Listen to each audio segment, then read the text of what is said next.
70세 할머니가 자식들을 버리고 집을 나갔습니다. 여러분, 지금부터 들려드릴 이야기는 실화를 바탕으로 각색한 내용입니다.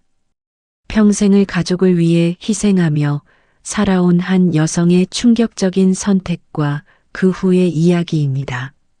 만약 여러분이 부모님과 함께 살고 있다면 혹은 자식과 함께 사는 부모님이라면 이 영상을 끝까지 꼭 봐주시기 바랍니다. 이 이야기는 우리 모두에게 중요한 메시지를 전합니다. 그럼 시작하겠습니다. 오늘 이야기의 주인공은 올해 70이 된 한 여성입니다. 이분을 박순자 씨라고 부르겠습니다. 박순자 씨는 우리 주변 어디서나 볼 수 있는 평범한 한국의 어머니였습니다. 25살에 결혼해서 아들 하나를 낳아 키웠죠. 그런데 아들이 겨우 10살이 되던 해 남편이 갑작스러운 교통사고로 세상을 떠났습니다. 35살의 나이에 홀로 된 박순자 씨. 그녀 앞에는 키워야 할 아들과 막막한 미래만이 놓여 있었습니다. 어떻게든 아들만큼은 제대로 키워야 한다. 박순자 씨는 이 한 가지 목표만을 붙잡고 살았습니다. 남의 집 청소를 하고 가사도우미 일을 했습니다. 새벽 5시면 일어나서 첫 번째 집으로 향했고 밤 10시가 넘어서야 집에 돌아왔습니다. 주말도 없었고 명절도 없었습니다. 쉬는 날은 곧 수입이 없는 날이었으니까요. 그렇게 30년이 흘렀습니다. 박순자 씨의 손은 거칠어졌고 허리는 굽어졌습니다. 하지만 그녀는 포기하지 않았습니다. 아들을 대학까지 보냈고 그 과정에서 조금씩 모은 돈으로 서울 외곽의 작은 투룸 아파트 하나를 장만했습니다. 아들이 결혼하면 함께 살 집이야. 손주들과 행복하게 지낼 우리 집. 박순자 씨에게 이 아파트는 단순한 부동산이 아니었습니다. 30년 고생의 결실이었고 남은 인생의 행복을 담을 그릇이었습니다. 아들은 기대 이상으로 잘 자라줬습니다. 명문대를 졸업하고 대기업에 취직했죠. 그리고 좋은 집안의 교양 있는 여성과 결혼했습니다. 박순자 씨는 그날을 평생 잊지 못합니다. 결혼식장에서 아들의 모습을 보며 눈물을 흘렸죠. 내 고생이 드디어 보상받는구나. 이제부터는 행복할 일만 남았어. 며느리는 첫인상이 좋았습니다. 예의 바르고 밝았으며 박순자 씨에게도 공손했습니다. 결혼 초기 몇 달은 정말 행복했습니다. 손주가 태어났습니다.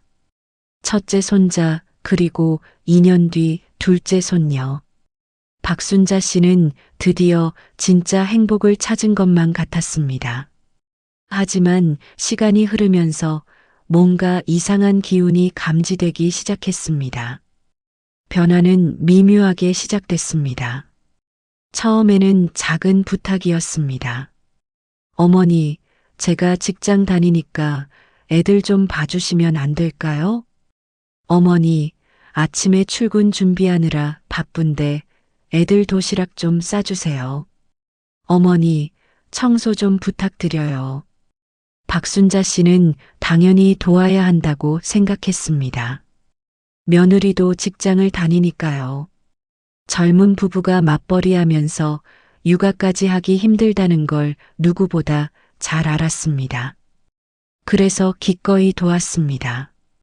아침 6시면 일어나서 손주들 도시락을 쌌습니다. 가족 모두의 아침 식사를 준비했죠. 아들 내외가 출근하면 손주들을 유치원에 보내고 그 사이 청소와 빨래를 했습니다. 오후에는 손주들을 데리러 가고 저녁 식사를 준비했습니다. 밤에는 손주들 숙제를 도와주고 잠을 재웠습니다. 하루 일과가 끝나면 밤 11시가 넘어 있었습니다. 괜찮아. 가족을 위한 일인데. 이게 행복이지. 박순자 씨는 스스로를 다독였습니다. 하지만 며느리의 태도는 점점 달라졌습니다. 어느 날 아침이었습니다. 박순자 씨가 부엌에서 아침을 준비하고 있는데 며느리가 침실에서 나왔습니다. 머리를 풀어 헤치고 찡그린 얼굴로요. 어머니, 아침에 냄비 소리가 너무 시끄러워요. 애들이 깨잖아요. 박순자 씨는 깜짝 놀랐습니다. 최대한 조심하고 있었는데도 시끄러웠다는 겁니다. 미안하다. 더 조심할게. 그리고요, 저녁은 정확히 6시에 차려주세요. 애들 학원 시간 맞춰야 하거든요. 늦으면 안 돼요. 며느리의 말투에는 명령하는 듯한 뉘앙스가 있었습니다. 박순자 씨는 뭐라고 말할 수가 없었습니다. 이 집이 분명 자신의 집인데 어쩐지 자신이 눈치를 봐야 하는 사람이 된 것 같았습니다. 그런데 진짜 충격은 그 다음 주에 왔습니다. 며느리가 박순자 씨에게 말했습니다. 어머니, 빨래는 따로 해주세요. 뭐라고? 따로? 네. 우리 옷이랑 어머니 옷이랑 섞이면. 좀 그래요. 그 순간 박순자 씨의 표정이 굳었습니다. 자신이 불결한 사람 취급을 받고 있다는 느낌이었습니다. 자신이 키운 아들의 아내가 자신을 더러운 사람처럼 대하고 있었습니다. 알겠다. 박순자 씨는 겨우 이 말만 할 수 있었습니다. 가슴이 찢어지는 것 같았지만 참았습니다. 가족의 평화를 위해서요. 그날 밤 박순자 씨는 혼자 방에서 조용히 울었습니다. 시간이 흐를수록 상황은 더 나빠졌습니다. 며느리는 점점 더 많은 것을 요구했고 박순자 씨는 점점 더 가정부처럼 취급받기 시작했습니다. 어머니, 이 음식 너무 짜요. 청소가 제대로 안 됐네요. 여기 먼지 있어요. 왜 이렇게 하셨어요? 제가 말씀드렸잖아요. 감사의 말은 거의 듣지 못했습니다. 대신 불평과 지적만 들렸습니다. 아들은 어땠을까요? 아들은 늘 바빴습니다. 회사 일로 바쁘고 집에 와서도 피곤해했습니다. 어머니와 아내 사이에 미묘한 긴장감을 눈치채지 못하는 것 같았습니다. 아니, 눈치채도 모르는 척하는 것 같았습니다. 엄마, 며느리랑 잘 지내시죠? 다들 엄마한테 감사해하고 있어요. 아들의 이 말이 박순자 씨에게는 더 큰 상처였습니다. 아들은 진짜 상황을 전혀 모르고 있었으니까요. 손주들도 점점 할머니를 당연하게 여기기 시작했습니다. 할머니, 배고파요. 빨리 주세요. 할머니, 이거 해주세요. 빨리요. 고맙습니다나 사랑해요라는 말은 점점 줄어들었습니다. 대신 요구와 재촉만 늘어났습니다. 박순자 씨는 외로웠습니다. 자신의 집에서 자신이 키운 아들과 사랑하는 손주들과 함께 살면서도 깊은 외로움을 느꼈습니다.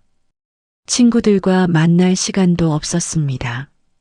예전에 같이 일하던 동료들이 가끔 연락했지만 박순자 씨는 항상 거절해야 했습니다.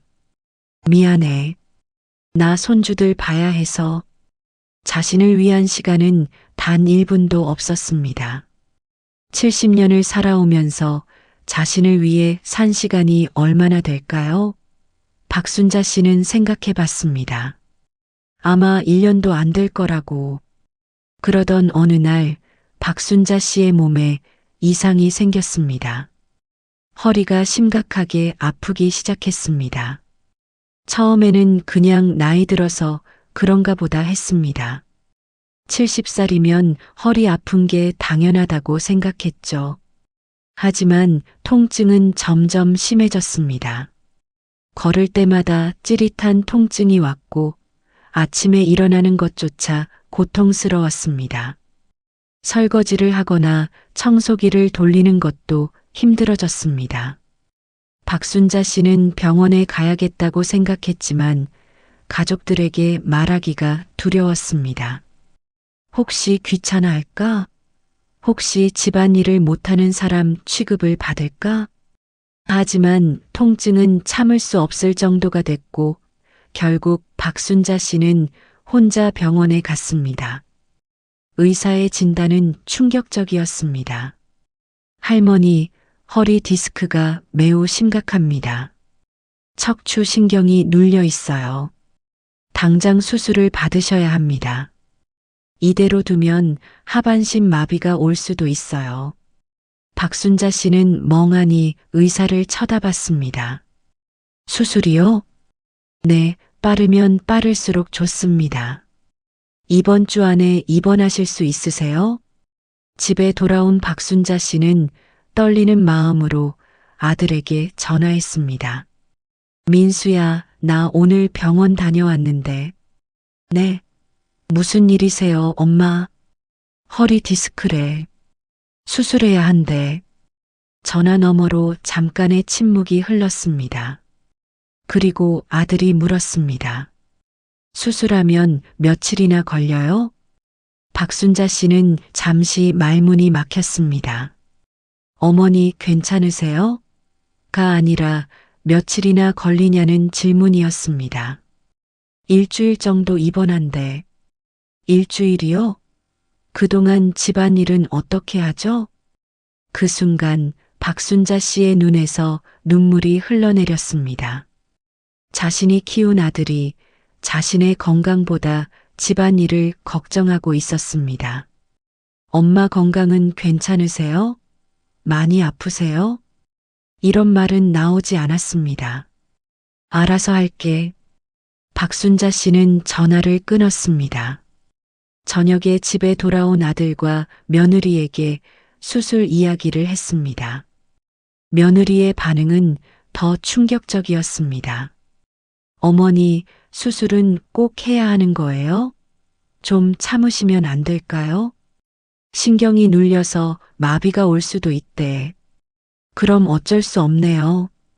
그런데 입원하시는 동안 저희가 어떻게 해요? 저도 회사 다니는데 애들은 누가 돌봐요? 박순자 씨는 할 말을 잃었습니다.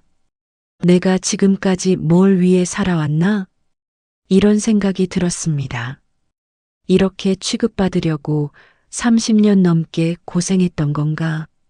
하지만 이건 시작에 불과했습니다. 진짜 충격은 수술 당일에 일어났습니다. 수술 당일 아침이었습니다. 박순자 씨는 새벽부터 일어나 입원 준비를 했습니다. 작은 가방에 옷가지와 세면도구를 챙겼죠. 아침을 먹으면서 박순자 씨가 조심스럽게 말했습니다. 오늘 아침 8시까지 병원에 가야 해. 수술은 10시래. 아들이 시계를 보더니 말했습니다. 엄마, 죄송한데 저 오늘 중요한 회의가 있어서 병원 못 가요. 아, 며느리도 거들었습니다. 저도 오늘 애들 학교 보내고 출근해야 해요. 어머니 혼자 가실 수 있죠? 박순자 씨는 믿을 수 없다는 표정으로 며느리를 쳐다봤습니다. 수술하는데 보호자가 필요하대. 아, 그거요? 병원에서 알아서 해주지 않나요? 요즘은 다 그렇게 한다던데. 아들이 지갑을 꺼내며 말했습니다. 엄마, 택시비요. 혼자 가시는 거 불편하시겠지만 저희 정말 바빠서요. 나중에 퇴근하고 갈게요. 박순자 씨는 떨리는 손으로 돈을 받았습니다. 그리고 혼자 병원으로 향했습니다. 택시 안에서 창밖을 바라보며 박순자 씨는 생각했습니다. 내가 정말 이 세상에 혼자구나. 70년을 살면서 이렇게 외로운 적이 없었습니다. 남편이 세상을 떠났을 때도, 혼자 아들을 키울 때도 이렇게까지 외롭지는 않았습니다. 그때는 희망이 있었습니다. 아들이 잘 되면 모든 게 보상받을 거야라는 희망이요. 하지만 지금은 그 희망마저 사라졌습니다. 병원에 도착해서 수술복으로 갈아입고 수술실 앞에서 기다리는데 간호사가 물었습니다. 할머니, 보호자분은 안 오셨어요? 네. 다들 바빠서요. 간호사는 안타까운 표정을 지었지만 아무 말도 하지 않았습니다. 이런 할머니, 할아버지들을 병원에서 많이 봤을 테니까요. 수술은 3시간 걸렸습니다. 마취에서 깨어났을 때 박순자 씨는 하얀 천장만 보였습니다. 주변에는 아무도 없었죠. 옆 침대의 환자는 가족들이 둘러싸고 있었습니다. 딸이 물을 떠다 드리고 아들이 베개를 조절해주고 손주들이 할머니 손을 잡고 있었습니다. 할머니, 괜찮으세요? 많이 아프세요? 우리가 여기 있어요. 걱정하지 마세요. 그 광경을 보면서 박순자 씨는 눈물을 흘렸습니다. 나도 저렇게 대접받고 싶었는데. 저녁 7시쯤 아들이 잠깐 들렀습니다. 엄마, 수술 잘 되셨어요? 응, 다행이네요. 그런데 엄마, 저 지금 가봐야 해요. 애들 저녁 안 먹었거든요. 며느리가 요리 못하잖아요. 5분도 안 돼서 아들은 떠났습니다. 박순자 씨는 빈 병실을 멍하니 바라봤습니다. 자신의 어머니가 수술을 받았는데 저녁 걱정을 하네. 그날 밤 박순자 씨는 잠을 이루지 못했습니다. 허리 통증 때문이 아니었습니다. 마음의 통증 때문이었죠. 병원에서 사흘을 보낸 후 박순자 씨는 집으로 돌아왔습니다.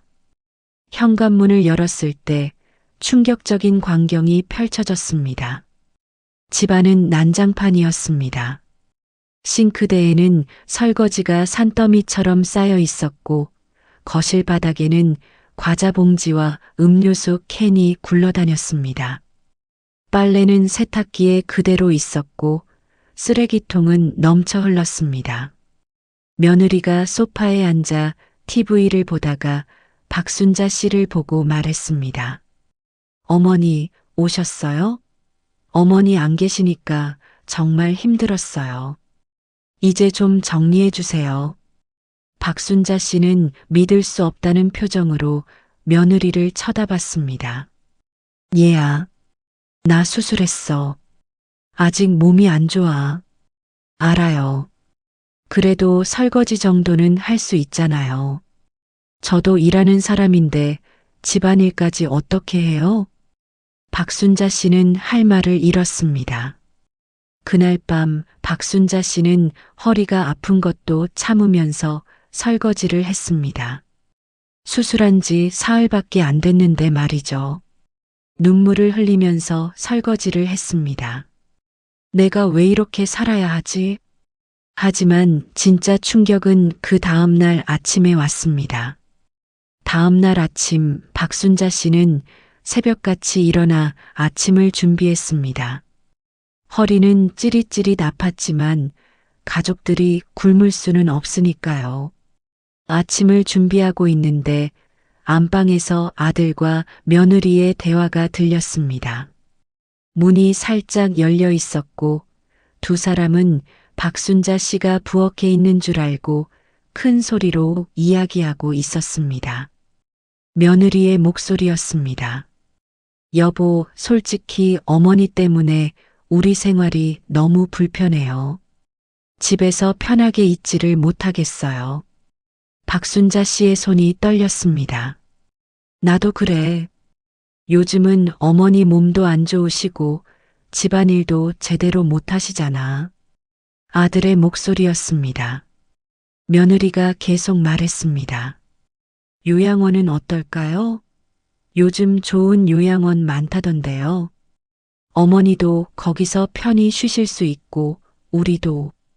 좀 자유로워질 것 같은데.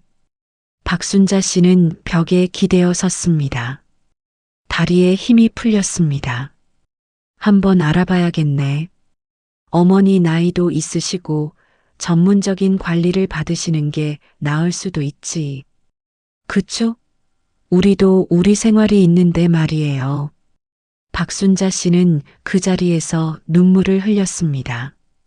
자신이 평생을 바쳐 키운 아들이 자신을 요양원에 보내려 한다는 사실이 믿기지 않았습니다. 그것도 자신이 수술을 받고 힘들어하는 이 시점에 말이죠.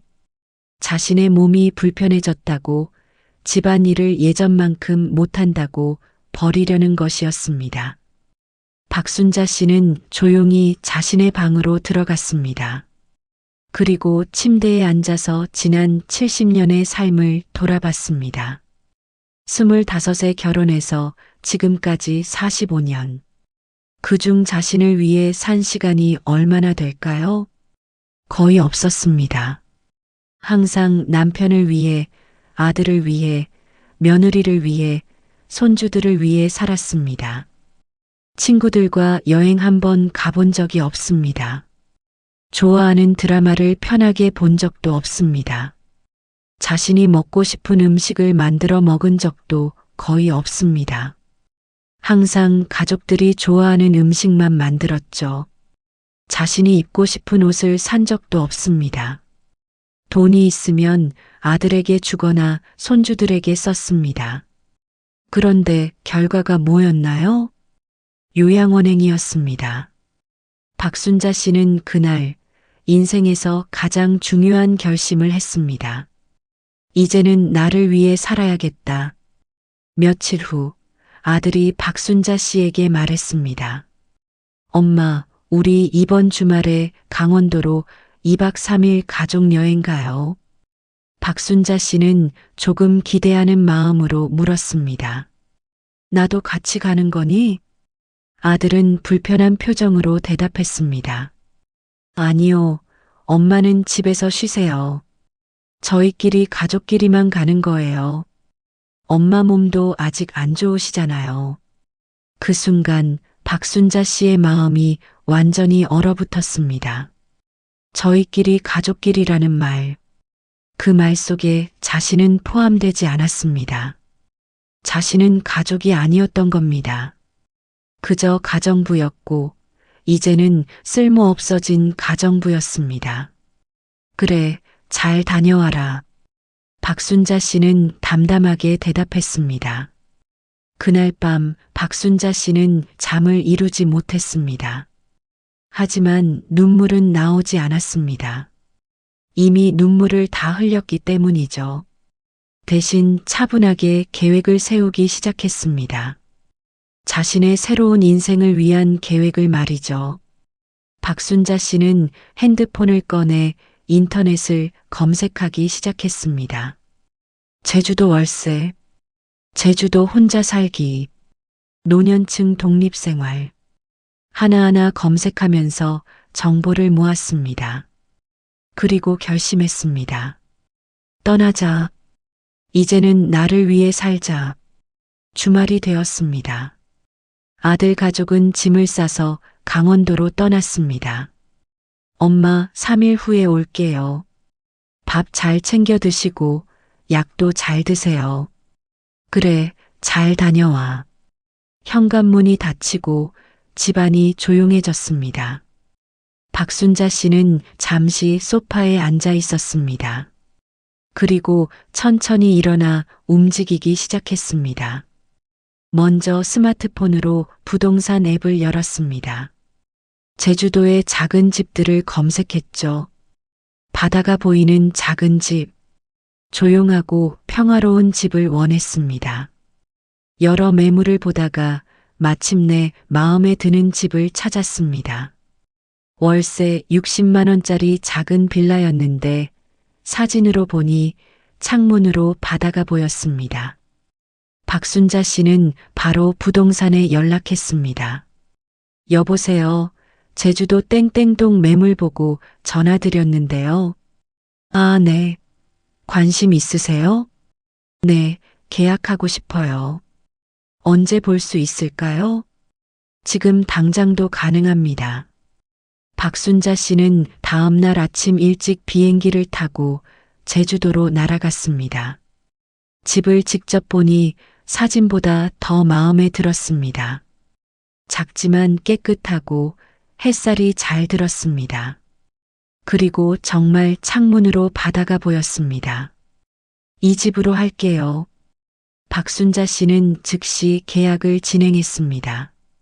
보증금 1,000만 원, 월세 60만 원. 박순자 씨에게는 평생 모은 돈이 꽤 있었습니다. 30년 넘게 일하면서 저축한 돈이니까요.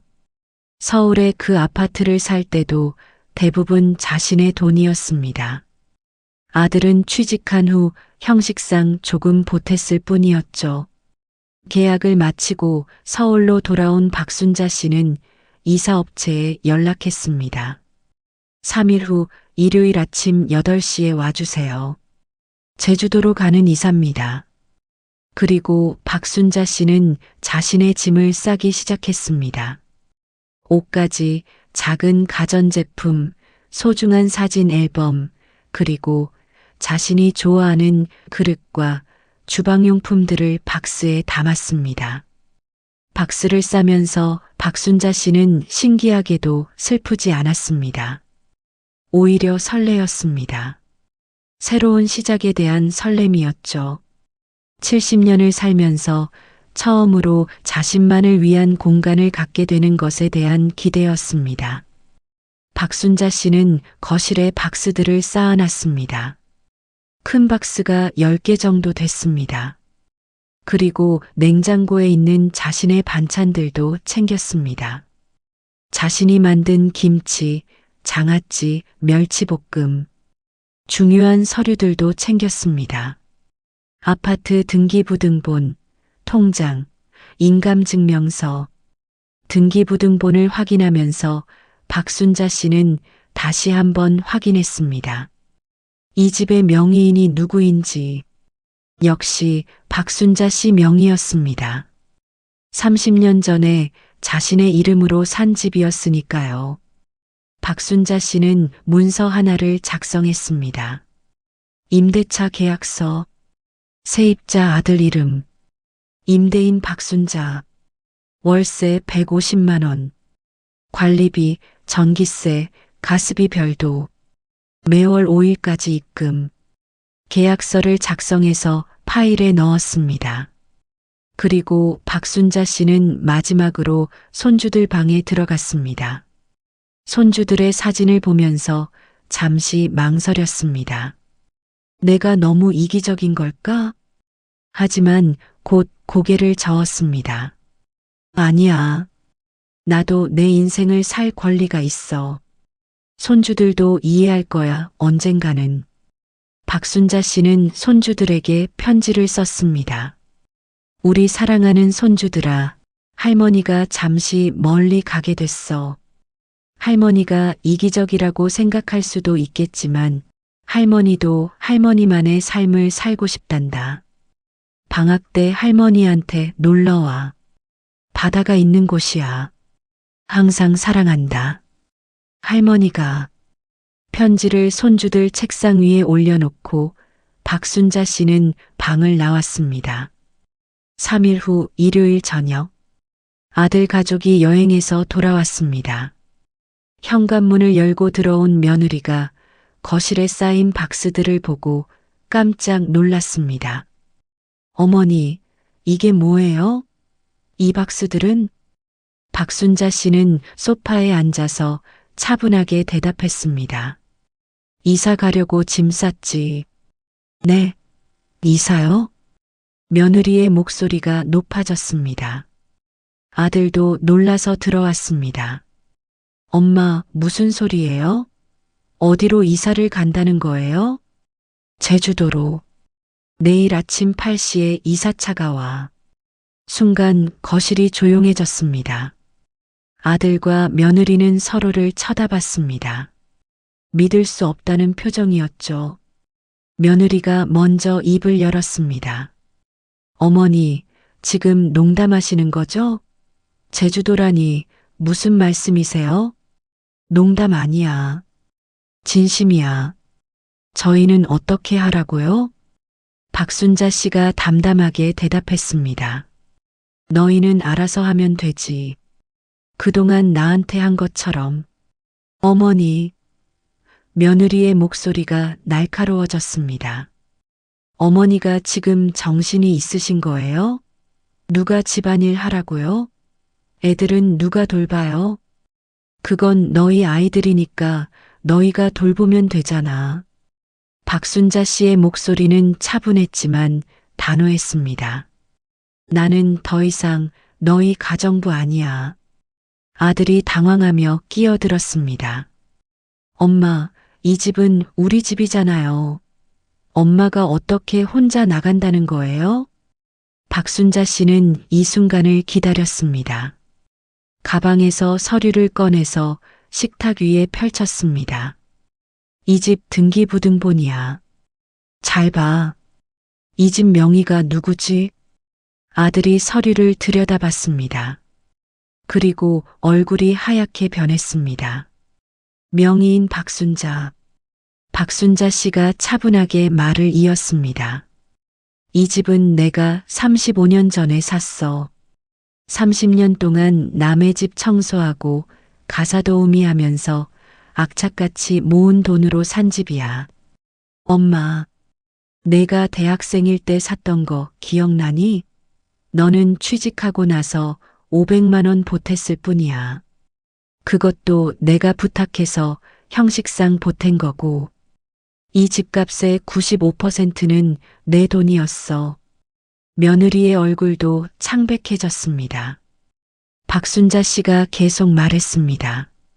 그리고 전기세, 가스비, 관리비.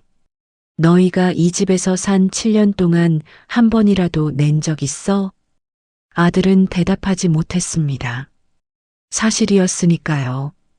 결혼하고 나서 생활비는 전부 박순자 씨가 됐습니다. 아들 부부는 자신들 월급을 고스란히 저축했죠. 심지어 식비까지 다 내가 됐어. 너희는 월급을 한 푼도 안 쓰고 통장에 넣었잖아. 내 돈으로 살면서 말이야. 며느리가 변명하려 했습니다. 어머니, 그건 요양원 보내려고 했지? 박순자 씨가 날카롭게 물었습니다. 순간 며느리가 얼어붙었습니다. 지난주에 다 들었어. 너희가 안방에서 나눈 대화.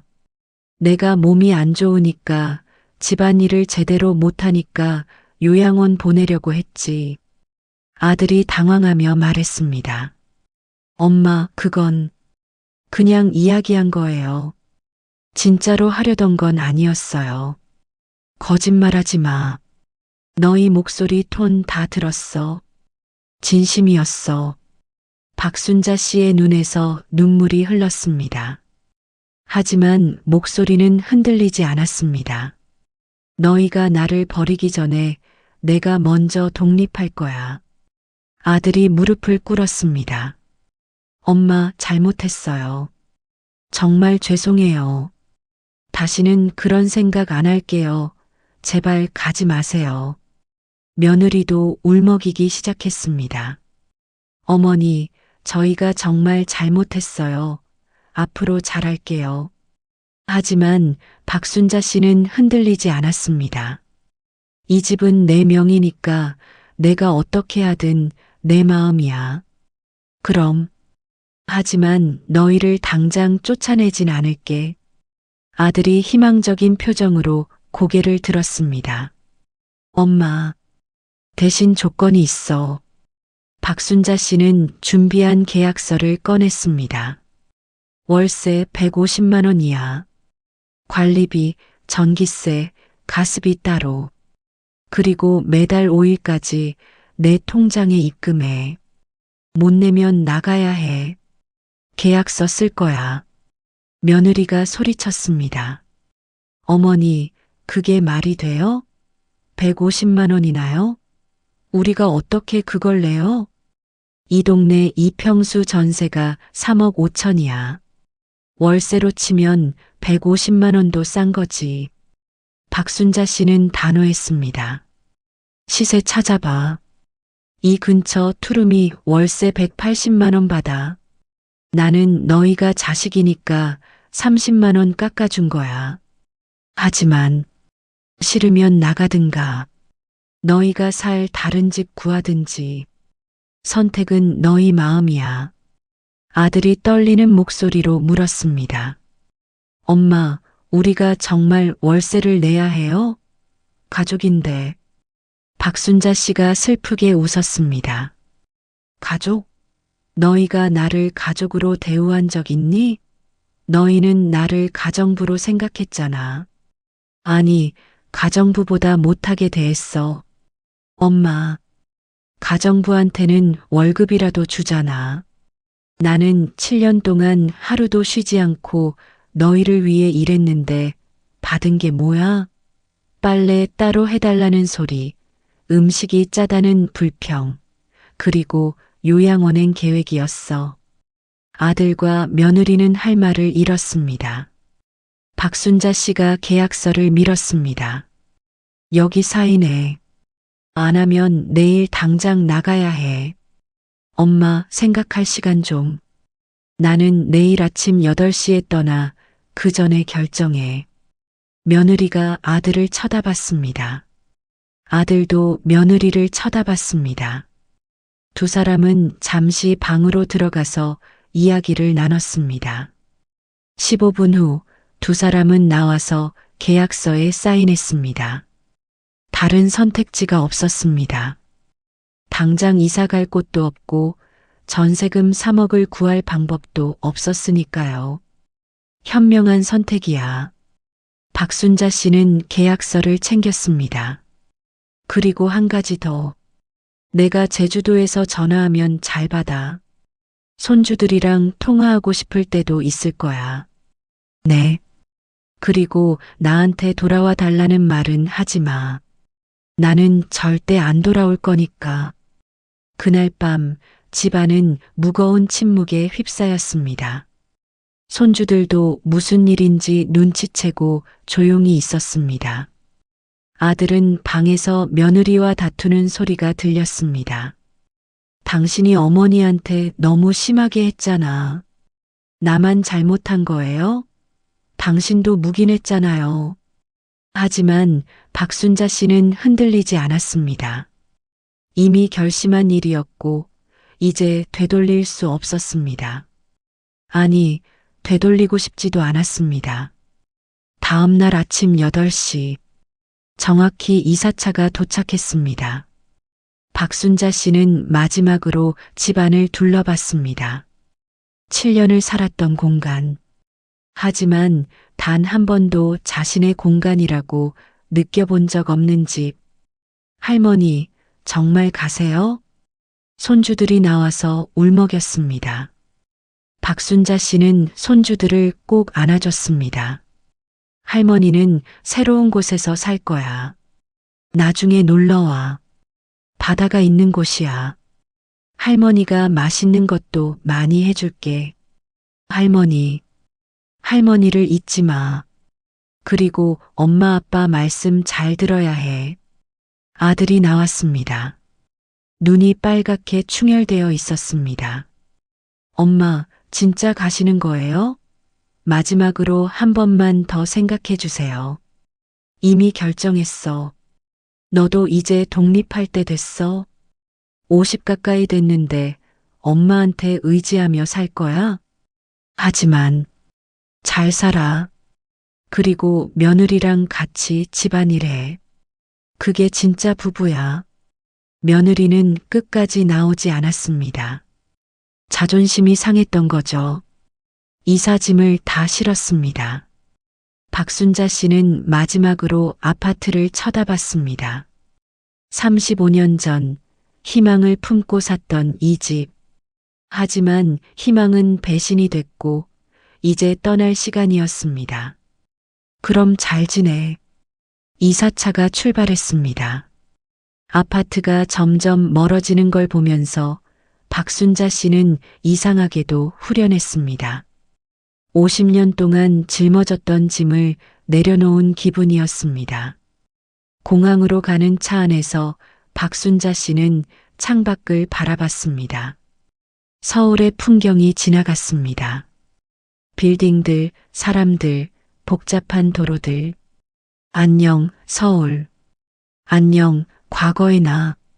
제주도행 비행기 안에서 박순자 씨는 창밖을 바라봤습니다. 구름 위로 펼쳐진 하늘이 너무 아름다웠습니다. 이렇게 높은 곳에서 세상을 본 게 얼마만인지 모르겠습니다. 아니, 어쩌면 처음일지도 모릅니다. 박순자 씨는 혼잣말을 했습니다. 이제 시작이야. 나만의 인생이. 제주도 공항에 도착한 박순자 씨. 비행기에서 내리자마자 느껴지는 공기부터 달랐습니다. 서울의 매캐한 공기와는 완전히 다른 바다 냄새가 나는 신선한 공기였습니다. 아, 이게 제주도 공기구나. 박순자 씨는 깊게 숨을 들이마셨습니다. 택시를 타고 새 집으로 향했습니다. 창밖으로 보이는 제주도의 풍경은 서울과는 완전히 달랐습니다. 넓은 바다, 푸른 하늘, 여유로운 사람들. 신호등에서 기다려도 짜증나지 않았습니다. 오히려 창밖 풍경을 구경하는 게 즐거웠죠. 할머니, 서울에서 오셨어요? 택시기사 아저씨가 물었습니다. 네, 이제 여기서 살려고요. 아, 귀촌하시는 거네요. 요즘 많이 오세요. 특히 나이 드신 분들. 그래요? 네, 자식들한테 치여 사는 것보다 혼자 편하게 사는 게 낫다고들 하시더라고요. 박순자 씨는 웃었습니다. 자신만 그런 게 아니었던 거죠. 새 집에 도착했을 때 박순자 씨는 감탄했습니다. 사진으로 봤을 때보다 훨씬 좋았습니다. 작지만 아늑한 빌라였고 거실 창문으로 정말 바다가 보였습니다. 파란 바다가 햇빛에 반짝이고 있었습니다. 여기서 살 거야. 나만의 집. 박순자 씨는 혼잣말을 하며 눈물을 흘렸습니다. 하지만 이번에는 슬픈 눈물이 아니었습니다. 기쁨의 눈물이었죠. 70년을 살면서 처음으로 내 집이라는 느낌을 받았습니다. 이사짐이 도착하고 박순자 씨는 짐을 풀기 시작했습니다. 원하는 곳에 가구를 배치하고 좋아하는 색깔의 커튼을 달고 작은 화분들을 창가에 놓았습니다. 누구의 간섭도 없었습니다. 누구의 눈치도 볼 필요 없었습니다. 여기에 소파를 놓고 여기에 식탁을 놓자 혼자 중얼거리면서 집을 꾸미는 게 이렇게 즐거울 수가 없었습니다. 저녁이 되자 박순자 씨는 부엌에서 요리를 시작했습니다. 하지만 이번에는 달랐습니다. 누군가를 위한 요리가 아니라 자신을 위한 요리였습니다. 박순자 씨는 자신이 가장 좋아하는 김치찌개를 끓였습니다. 돼지고기를 듬뿍 넣고 묵은지를 넣어서 진하게 끓였습니다. 며느리는 김치찌개를 싫어했습니다. 너무 자극적이에요라며 투덜댔죠. 그래서 박순자 씨는 7년 동안 자신이 좋아하는 김치찌개를 마음껏 먹어본 적이 없었습니다. 하지만 오늘은 달랐습니다. 작은 밥상에 혼자 앉아서 김치찌개를 먹는데 이렇게 맛있을 수가 없었습니다. 내가 좋아하는 김치찌개. 이렇게 맛있는 거였구나. 박순자 씨는 또 눈물을 흘렸습니다. 하지만 이번에도 행복한 눈물이었습니다. 밥을 다 먹고 설거지를 하는데도 기분이 좋았습니다. 이 설거지는 자신을 위한 설거지였으니까요. 누군가의 눈치를 보며 하는 설거지가 아니었습니다. 설거지를 마치고 박순자 씨는 창문을 열었습니다. 바다에서 부는 바람이 집 안으로 들어왔습니다. 파도 소리가 들렸고 시원한 바람이 머리카락을 스쳤습니다. 이게 자유구나. 박순자 씨는 중얼거렸습니다. 그날 밤 박순자 씨는 창문을 열어놓고 잠들었습니다. 파도 소리를 들으며 잠드는 것이 이렇게 평화로울 수가 없었습니다. 서울에서는 항상 긴장하며 잤습니다. 새벽에 일어나야 한다는 부담감, 가족들에게 실수하면 안 된다는 긴장감. 하지만 오늘은 달랐습니다. 아무 걱정 없이 편안하게 잠들 수 있었습니다. 다음 날 아침, 박순자 씨는 알람 없이 자연스럽게 눈을 떴습니다. 시계를 보니 오전 7시. 아, 이렇게 늦게까지 잔 게 얼마 만이지? 서울에서는 새벽 5시면 일어나야 했습니다. 하지만 오늘은 7시까지 잤습니다. 그것도 알람 없이요. 박순자 씨는 창밖을 내다봤습니다. 햇살이 바다를 비추고 있었고 파도가 부드럽게 밀려왔다 가고 있었습니다. 산책이나 가볼까? 간단히 세수를 하고 편한 옷으로 갈아입고 밖으로 나갔습니다. 해변까지는 걸어서 5분 거리였습니다. 해변에 도착하자 신선한 바다 냄새가 코를 찔렀습니다. 파도 소리, 갈매기 소리, 바람 소리, 모든 게 새로웠습니다. 박순자 씨는 천천히 해변을 걸었습니다. 허리는 아직 완전히 낫지 않았지만 천천히 걸으면 괜찮았습니다. 좋은 아침이에요. 뒤에서 누군가 인사를 했습니다. 돌아보니 비슷한 나이의 할머니 한 분이 웃으며 다가왔습니다. 아, 네. 좋은 아침이에요. 어머, 새로 오신 분이시네요. 어제 이사 오시는 거 봤어요. 저는 바로 옆집에 사는 김영희예요. 아, 네. 저는 박순자라고 합니다. 서울에서 오셨어요? 네, 어떻게 아셨어요? 김영희 할머니가 웃었습니다. 말투로 알 수 있어요. 저도 서울에서 왔거든요. 3년 전에 왔어요. 그러세요? 네, 저도 순자 씨처럼 자식들 때문에 힘들어서 혼자 나왔어요. 박순자 씨는 깜짝 놀랐습니다.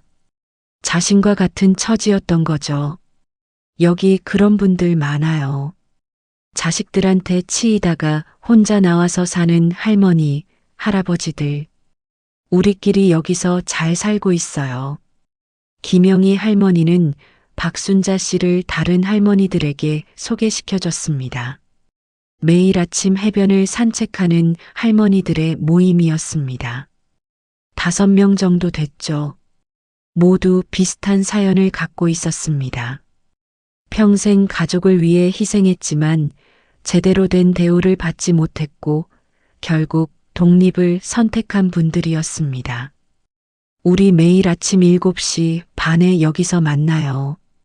같이 산책하고 차도 마시고 그래요. 순자 씨도 내일부터 나오세요. 네, 그럴게요. 감사합니다. 박순자 씨는 따뜻함을 느꼈습니다.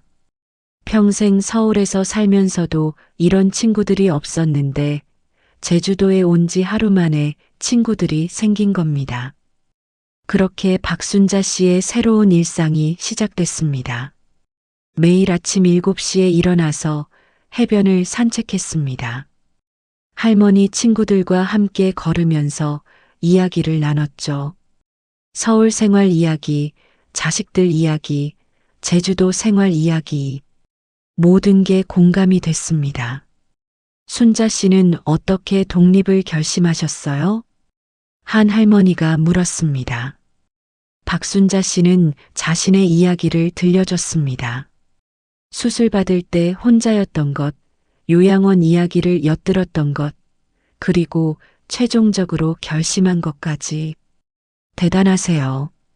그 나이에 그런 결심을 하다니. 저도 비슷했어요. 자식들이 저를 짐처럼 여기더라고요. 그래서 나왔죠. 할머니들은 서로의 이야기에 공감하며 눈물을 흘렸습니다. 하지만 슬픈 눈물이 아니었습니다. 위로와 해방의 눈물이었죠. 산책을 마치고 돌아오면 아침을 먹었습니다. 자신이 좋아하는 음식을 만들어 먹었습니다. 된장찌개, 김치찌개, 고등어 구이.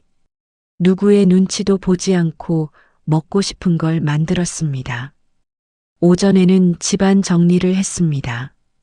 하지만 서울에서처럼 힘들지 않았습니다. 혼자 사니까 집이 더러워지지도 않았고 청소도 금방 끝났죠. 오후에는 자유시간이었습니다. 책을 읽거나 TV를 보거나 낮잠을 잤습니다. 누구의 방해도 없었습니다. 저녁에는 간단히 요리를 하고 파도 소리를 들으며 저녁을 먹었습니다. 밤에는 창문을 열어놓고 별을 구경했습니다. 제주도의 밤하늘에는 별이 정말 많았습니다. 서울에서는 볼 수 없었던 별들이 가득했죠. 이렇게 사는 거구나. 나를 위해 사는 게. 박순자 씨는 매일 밤 이런 생각을 했습니다. 제주도에서 일주일이 지났을 때 아들에게서 전화가 왔습니다. 엄마, 잘 지내세요? 응, 잘 지내. 엄마, 집이 너무 힘들어요. 아들의 목소리에는 피곤함이 묻어 있었습니다. 왜? 아내랑 매일 싸워요. 집안일 때문에요. 서로 하기 싫어서. 박순자 씨는 웃음이 나왔습니다. 그래서 엄마 언제 돌아오실 거예요? 안 돌아가. 내가 뭐라고 했지? 너희끼리 알아서 하라고 했잖아. 하지만 엄마 저희가 어떻게 해요? 아내가 요리를 못 하잖아요. 배달시켜 먹든지 식당 가든지 아니면 내가 요리를 배우든지. 엄마, 그리고 월세 기억하지? 이번 달 5일까지야. 안 들어오면 계약 파기야. 알겠어요. 전화를 끊고 박순자 씨는 속이 시원했습니다. 예전 같았으면 아들이 힘들다고 하면 당장 달려갔을 겁니다. 하지만 이제는 아니었습니다. 아들도 이제 어른입니다. 스스로 해결할 수 있습니다. 매달 5일이 되면 박순자 씨의 통장에 월세 150만 원이 정확히 입금됐습니다. 처음에는 늦게 들어올까봐 걱정했는데 매달 5일 오전에 정확히 들어왔습니다. 박순자 씨는 이 돈으로 생활비를 쓰고 나머지는 저축했습니다. 내 재산을 지키는 기분이 이렇게 좋은 거구나. 한 달이 지났을 때 박순자 씨는 무언가 허전함을 느꼈습니다. 외롭지는 않았지만 집에 혼자 있으면 가끔 쓸쓸했습니다. 반려동물을 키워볼까? 김영희 할머니에게 조언을 구했습니다. 좋은 생각이에요. 저도 고양이 키우는데 정말 좋아요. 동물보호소에 가보세요. 주인을 기다리는 아이들이 많아요. 다음 날 박순자 씨는 제주도 동물보호소를 찾았습니다. 보호소에는 버려진 개들이 많았습니다. 크고 작은 개들이 짖으며 관심을 끌려고 했죠. 박순자 씨가 천천히 걸어가는데 한 캔넬 앞에서 멈췄습니다. 작은 흰색 강아지가 조용히 앉아 박순자 씨를 쳐다보고 있었습니다. 다른 개들은 시끄럽게 짖었지만 이 강아지는 조용했습니다. 슬픈 눈으로 박순자 씨를 바라보고 있었죠. 이 아이는요? 직원에게 물었습니다. 아, 이 아이는 3개월 전에 구조됐어요. 주인이 이사가면서 버렸대요. 처음에는 밥도 안 먹고 힘들어했는데 이제 좀 나아졌어요. 성격이 조용하고 순해요. 박순자 씨는 강아지를 쳐다봤습니다. 강아지도 박순자 씨를 쳐다봤습니다. 그 순간 서로를 알아본 것 같았습니다. 버려진 강아지와 버려질 뻔했던 할머니. 이 아이로 할게요. 입양 절차를 밟고 박순자 씨는 강아지를 집으로 데려왔습니다. 차 안에서 박순자 씨는 강아지에게 이름을 지어줬습니다. 희망이. 내 이름은 희망이야. 우리 둘 다 새로운 희망을 갖고 살자. 집에 도착해서 희망이를 풀어줬습니다. 희망이는 조심스럽게 집안을 탐험했습니다. 그리고 박순자 씨에게 다가와 꼬리를 살짝 흔들었습니다. 우리 앞으로 잘 지내자. 박순자 씨는 희망이를 쓰다듬었습니다. 희망이와 함께 사는 삶은 정말 행복했습니다. 아침에 일어나면 희망이가 꼬리를 흔들며 반겼습니다. 함께 아침 산책을 갔습니다. 해변을 걷는데 희망이가 신나게 뛰어다녔습니다. 희망이는 박순자 씨의 가장 좋은 친구가 됐습니다. 2달째 박순자 씨는 새로운 취미를 발견했습니다. 동네 문화센터에서 수채화 강좌를 신청한 겁니다. 할머니, 그림 그려본 적 있으세요? 강사가 물었습니다. 아니요, 처음이에요. 괜찮아요. 천천히 배워보세요. 첫 수업에서 박순자 씨는 바다를 그렸습니다. 서툴렀지만 붓으로 물감을 바르는 게 재미있었습니다. 할머니, 색감이 좋으신데요? 소질 있으세요? 강사의 칭찬에 박순자 씨는 기뻤습니다. 70년을 살면서 누군가에게 칭찬을 받는 게 얼마만인지 모르겠습니다. 서울에서는 칭찬을 받은 적이 거의 없었습니다. 당연하게 여겼으니까요. 박순자 씨는 열심히 그림을 그렸습니다. 바다 풍경, 희망이, 꽃, 하늘. 그리고 싶은 모든 것을 그렸습니다. 몇 주 후 박순자 씨의 그림 실력은 눈에 띄게 늘었습니다. 할머니, 정말 잘 그리세요. 재능이 있으신 것 같아요. 박순자 씨는 그림을 집에 걸어놨습니다. 자신이 그린 바다 그림을 거실에 걸어놓으니 집이 더 아름다워 보였습니다. 내가 이런 재능이 있었구나. 70년 동안 몰랐네. 석 달째 김영희 할머니가 제안했습니다. 순자 씨, 블로그 해보는 거 어때요? 블로그요? 그게 뭐예요? 인터넷에 일기 쓰는 거예요. 저도 하는데 재미있어요. 순자 씨 이야기를 쓰면 많은 사람들이 공감할 것 같아요. 김영희 할머니의 도움으로 박순자 씨는 블로그를 만들었습니다. 제목은 70세 할머니의 새로운 시작. 첫 글은 자신의 이야기였습니다. 어떻게 독립을 결심했는지, 제주도로 오게 됐는지, 지금은 어떻게 살고 있는지, 글을 다 쓰고 등록 버튼을 눌렀습니다. 다음 날 블로그를 확인한 박순자 씨는 깜짝 놀랐습니다. 댓글이 50개나 달려 있었습니다. 할머니, 용기 얻었습니다. 저희 어머니도 비슷한 상황이신데 이 글을 보여드려야겠어요. 할머니 존경합니다. 저도 할머니처럼 살고 싶어요. 감동받았습니다. 앞으로도 행복하세요. 박순자 씨는 눈물을 흘렸습니다. 자신의 이야기가 다른 사람들에게 도움이 된다는 게 신기했습니다. 박순자 씨는 계속 블로그에 글을 썼습니다. 제주도 생활 이야기, 희망이 이야기, 그림 그리기 이야기. 블로그 구독자는 점점 늘어났고 매일 따뜻한 댓글들이 달렸습니다. 석 달이 지났을 때 아들이 제주도로 찾아왔습니다. 혼자 왔습니다. 며느리와 손주들은 데려오지 않았습니다. 엄마, 문을 열었을 때 아들의 얼굴은 초췌했습니다. 살도 많이 빠진 것 같았습니다. 박순자 씨는 아들을 안으로 들였습니다. 차라도 마셔라.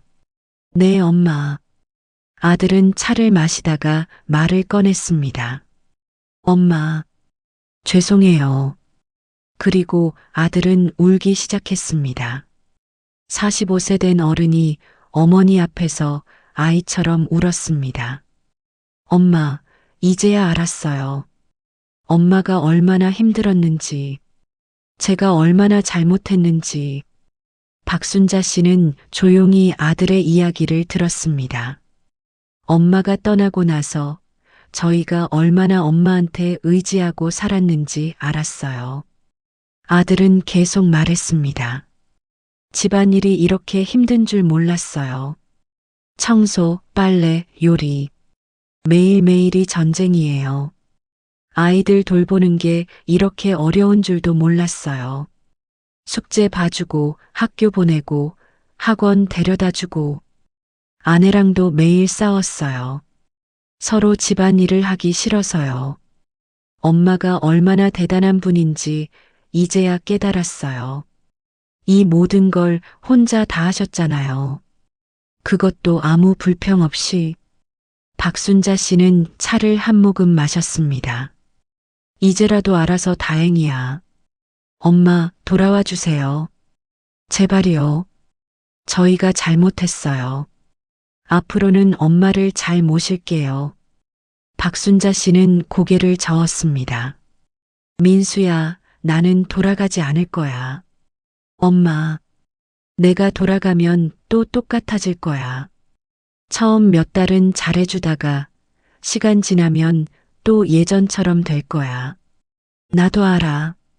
아들은 할 말이 없었습니다. 사실이었으니까요. 박순자 씨가 부드럽게 말했습니다. 민수야, 엄마는 이제 내 삶을 살고 싶어. 70년 동안 남을 위해 살았어. 너를 위해, 내 아버지를 위해, 며느리를 위해, 손주들을 위해. 이제는 나를 위해 살고 싶단다. 하지만 엄마, 너도 이제 어른이야. 거의 50이 다 됐잖아. 엄마 없이도 살 수 있어야지. 박순자 씨는 아들의 손을 잡았습니다. 아내랑 같이 집안일하고 같이 아이들 돌보고 그렇게 살아야 해. 그게 부부야. 그게 가족이야. 엄마, 그리고 있잖아. 엄마가 없으니까 너희 부부가 더 가까워질 수도 있어.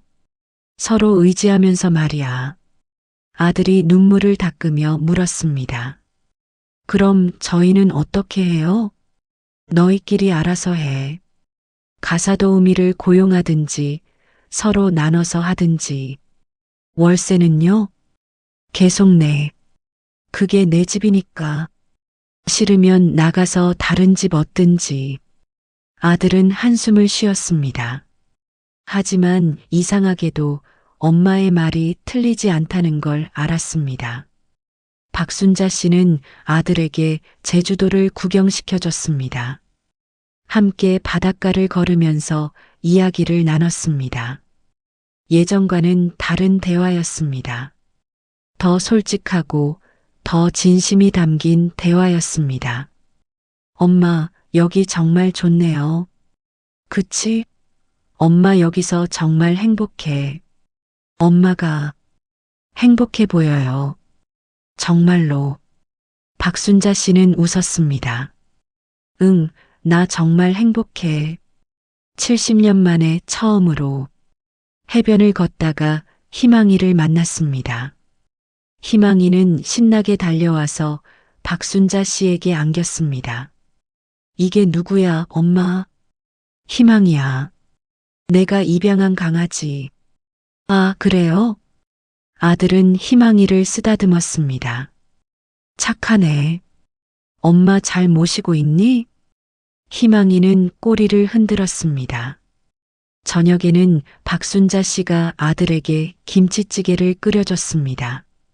엄마 김치찌개. 정말 그리웠어요.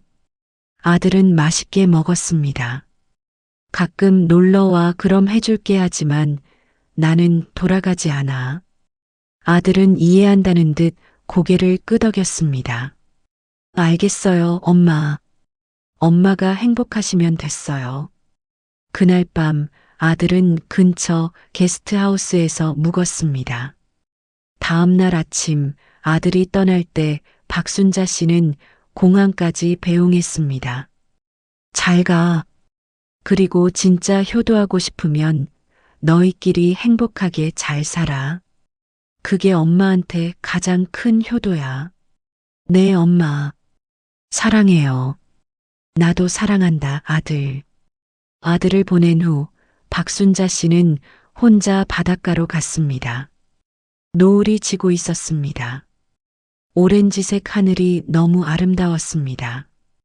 희망이가 박순자 씨 옆에서 꼬리를 흔들었습니다. 희망아, 우리 정말 잘 살고 있지? 6개월이 지났습니다. 박순자 씨의 제주도 생활은 완전히 안정됐습니다. 이웃 할머니들과는 매주 함께 요가를 하고 그림을 그렸습니다. 희망이는 더 건강해지고 활발해졌습니다.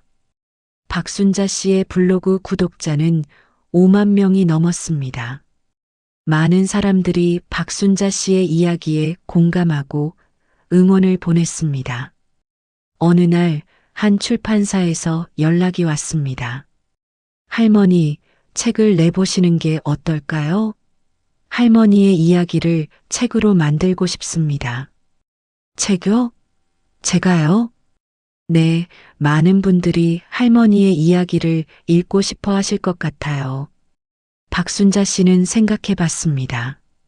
내 이야기가 누군가에게 도움이 될 수 있다면 좋아요. 해보겠습니다. 그렇게 박순자 씨는 책을 쓰기 시작했습니다. 자신의 70년 인생 이야기를, 그리고 제주도에서의 새로운 시작 이야기를. 여름방학이 되자 손주들이 제주도로 놀러 왔습니다. 이번에는 아들 가족 모두 함께 왔습니다. 며느리도 함께요. 며느리는 박순자 씨에게 깊이 사과했습니다. 어머니, 그동안 정말 죄송했어요. 제가 너무 이기적이었어요. 박순자 씨는 며느리를 안아줬습니다. 괜찮아. 이제 너희도 배웠잖아. 가족이 뭔지, 서로 배려하는 게 뭔지. 며느리의 눈에 눈물이 고였습니다. 어머니가 얼마나 힘드셨을지 이제야 알았어요. 정말 죄송해요. 손주들은 할머니의 새 집이 너무 좋다며 신나했습니다. 할머니, 바다다. 바다. 희망이도 있어. 강아지다. 손주들은 해변에서 놀고 희망이와 놀고 할머니가 그린 그림들을 구경했습니다. 할머니, 그림 정말 잘 그리시네요. 이거 할머니가 그린 거예요? 대단해요. 박순자 씨는 손주들을 위해 맛있는 음식을 많이 만들어줬습니다. 하지만 이번에는 달랐습니다. 강요가 아니라 기쁨으로 만들었습니다. 사랑하는 손주들이 와서 기쁜 마음으로요. 저녁 식사 후 온 가족이 함께 바닷가에 앉았습니다. 노을을 보면서 이야기를 나눴습니다. 엄마, 여기 정말 좋아요. 엄마가 여기서 행복하게 사시는 게 보여요. 아들이 말했습니다. 저희도 많이 변했어요. 이제는 집안일도 같이 하고 아이들도 같이 돌봐요. 70년 동안 가족을 위해 살아온 한 여인이 마침내 자기 이름으로, 자기 힘으로 자기 인생을 되찾았습니다. 누군가의 엄마도 누군가의 아내도 아닌 온전히 나로 사는 삶. 그리고 그 삶은 지금부터가 진짜 시작입니다. 여러분은 언제 마지막으로 나를 위해 살아보셨나요? 이런 이야기와 더 많은 현실 공감 스토리를 원하신다면 구독과 좋아요, 알림 설정 꼭 부탁드립니다. 여러분의 한 번의 클릭이 다음 이야기를 만드는 큰 힘이 됩니다.